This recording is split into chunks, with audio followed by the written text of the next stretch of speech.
One by one size করবে, পারলে নাগালিনকে যেভাবে বিষ প্রয়োগ করে মেরেছে এই দেশে এতদিন যা করেছে না করেছে এখন আস্তে আস্তে তাই করবে। এবং এই মানুষ মারার প্রক্রিয়া হতে পারে ইয়াসির আরাফাতকে যেভাবে পলোনিয়াম দিয়ে মেরেছিল, শেখ হাসিনার রাজনৈতিক প্রতিপক্ষকে সরাতে এই ধরনের আধুনিক পদ্ধতি সামনে আসতে পারে। যেই কারণেই তিনি সারা দেশে যখন প্রলয়নকারী একটা ঘূর্ণিঝড় চলছে, মানুষ প্রাকৃতিক দুর্যোগ নিয়ে চিন্তিত।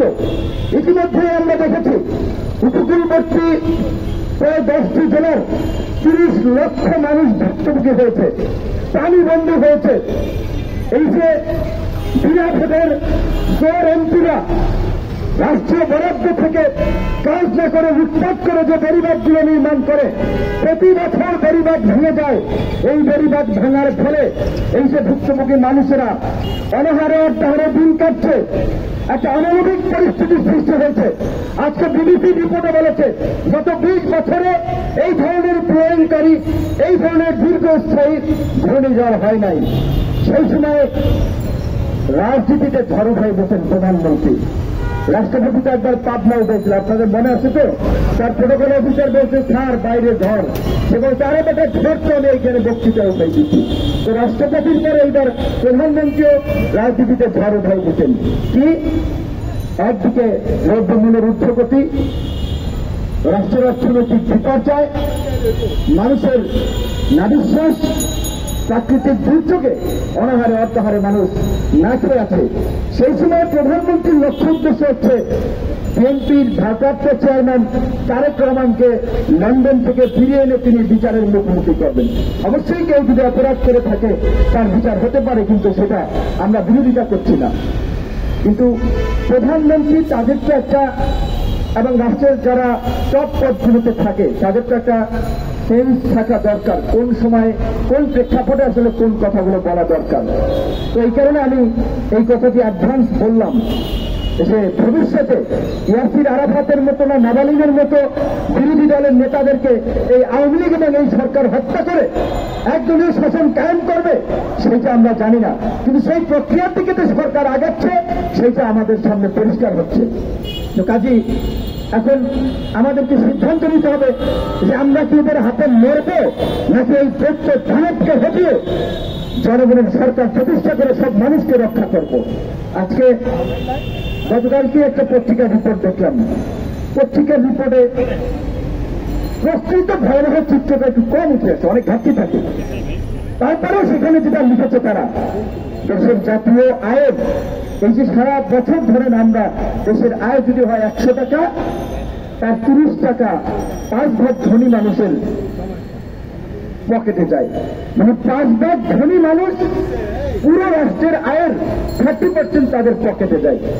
তো এই যে ওরা যে জিডিপির হিসাব দেখায়, মাথা পিছু ঋণের হিসাব দেখায়, এই হিসাবের সাথে কৃষক, শ্রমিক, রিক্সাওয়ালা, সাধারণ মানুষ, আমাদের মতো আম জনতা, তাদের জীবনযাত্রার কোনো মূল থাকে না।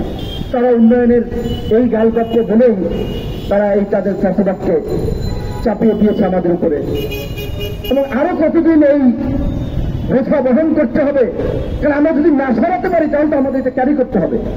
আজকে ইশাক এই ঢাকার একজন গেরিলা মুক্তিযোদ্ধা, যেটা আমরা বলেছিলাম আওয়ামী লীগের বুদ্ধিজীবীরা আপনার গল্প করে বই লেখে ঢাকার গেরিলা মুক্তিযুদ্ধ নিয়ে, আর এই সাদেক হোসেন খোকা ঢাকার মেয়র ছিলেন, তার ভয়ে কতটা সংকীর্ণ মানা, কতটা ইতর মানসিকতা পৃথিবীর কোন দেশ আছে যে সিটি কর্পোরেশনকে বিভক্ত করেছেন। এই ইতর আওয়ামী লীগ নিজেদের ক্ষমতার আধিপত্য কায়েম করার জন্য, ঢাকাকে দখল করার জন্য ঢাকা সিটি কর্পোরেশনকে ভাগ করেছিল উত্তর এবং দক্ষিণে। কাল বুঝতে পেরেছিল এই ইতরদেরকে মানুষ ভোট দেবে না। সাদেক হোসেন খোকা বঙ্গবন্ধুর কন্যা আওয়ামী লীগের প্রধানমন্ত্রী শেখ হাসিনাকে ভোটে হারিয়েছিলেন, তার সাথে তো অন্য কেউ জিততে পারবে না। তখন এই সিটি কর্পোরেশনকে ভেঙেছিল।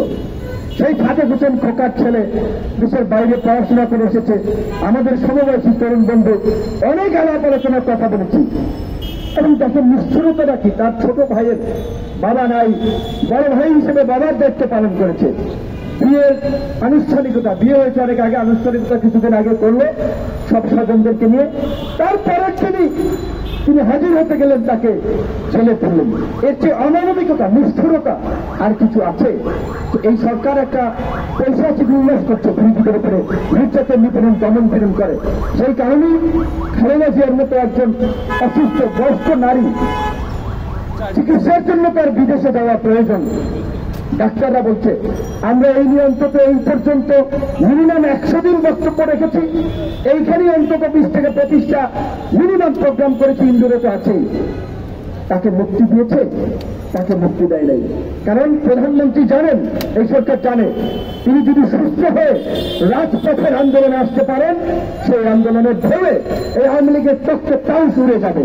সেই কারণে তাকে মুক্তি দেওয়া হচ্ছে না। আমরা বিএনপির লোক না, আমরা বিএনপি করি না। তারপরেও আমরা বলছি যে সাবেক একজন প্রধানমন্ত্রী, মুক্তিযোদ্ধার স্ত্রী, তার উপরে যে অন্যায় এবং অবিচার করা হচ্ছে, এই অন্যায় এবং অবিচারের প্রতিবাদ যদি আমরা না করি, কালকে আমার ভাইরা আসদের উপরে আসবে, পরশুদিন আমার উপরে আসবে।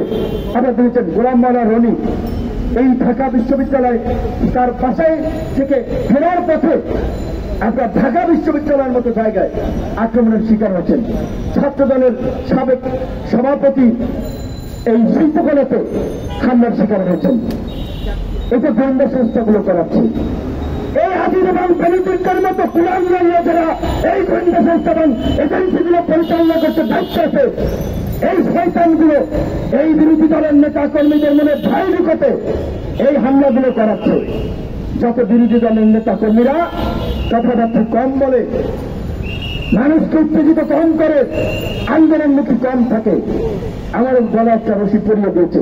আপনারা জানেন, একটা বক্তব্য দিয়েছিলাম, সেইটার জন্য 6 দিন আদালতে পর্যন্ত গেছি। আদালত অবমাননা হয়েছে, বিপিনুরের বক্তব্যে আদালতের ইজ্জত শেষ হয়ে গেছে।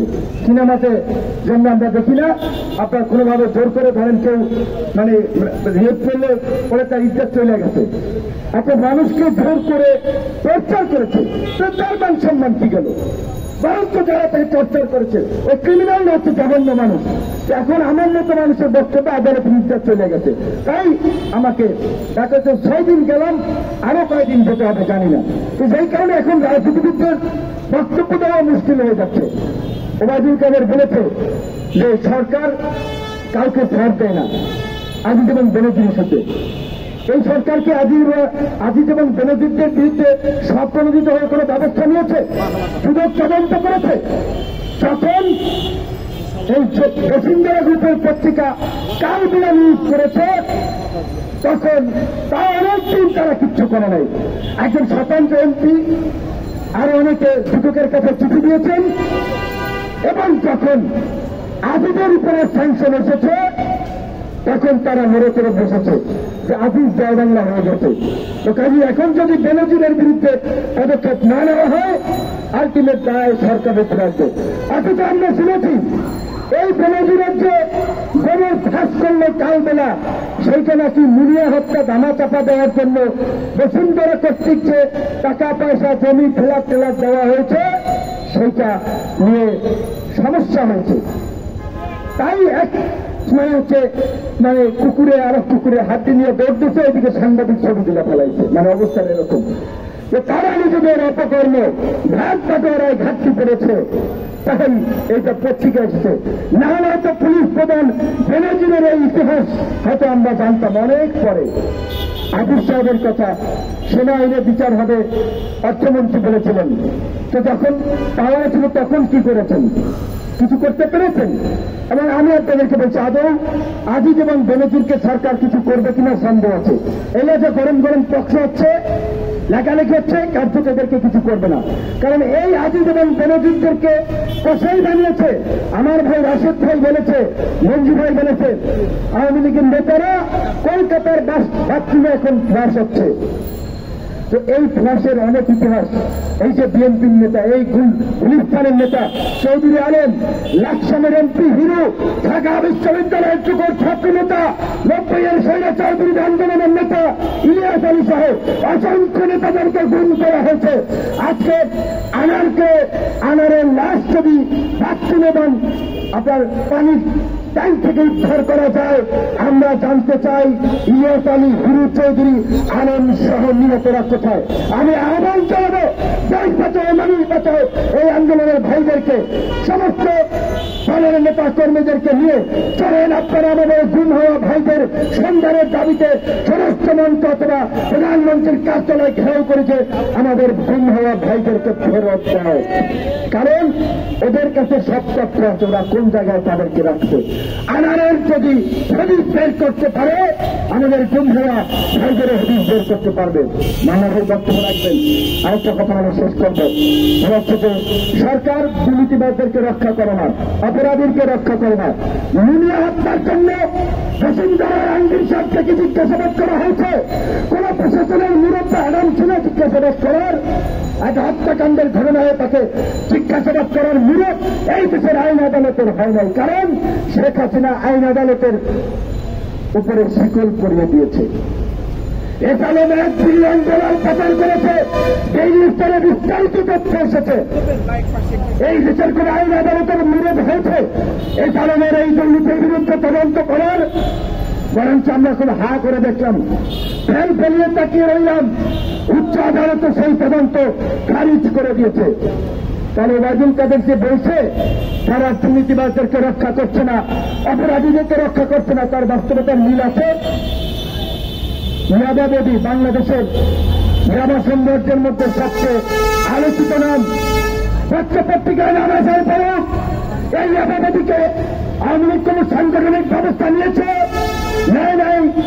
বরঞ্চ ইয়াবাবদীর ইয়াবার টাকায় আওয়ামী লীগের নির্বাচনী ফ্রান্ট গঠন করার জন্য, শেখ হাসিনার ত্রাণ তহবিল ভারী করার জন্য এই যে বলছে যে যার এক কান কাটা সে লজ্জায় কান বইরা হবে, আর যার 2 কান কাটা সে রাস্তার মাছ দিয়ে হবে।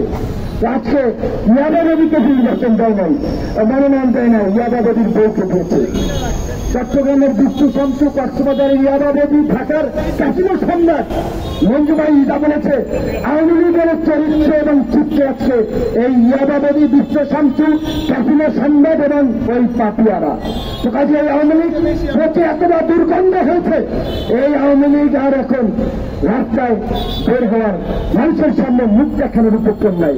কিন্তু তারা নির্লজ্জ, বেহায়া। এই জন্য তারা জনগণের ভোটের অধিকার ছাড়া ক্ষমতায় থেকে প্রতিনিয়ত টেলিভিশন পত্র পত্রিকার সামনে বলতে পারে জনগণের ভোটে আমরা ক্ষমতা আছি। 3 বেহায়া মন্ত্রীর কাণ্ড দেখেছেন। সংবাদ সম্মেলনে বলেছে দ্রব্যমূল্যের যা দাম বাড়ছে সেটা নিয়ন্ত্রণের মধ্যে আছে, নাহলে তো জনগণ আন্দোলন করত।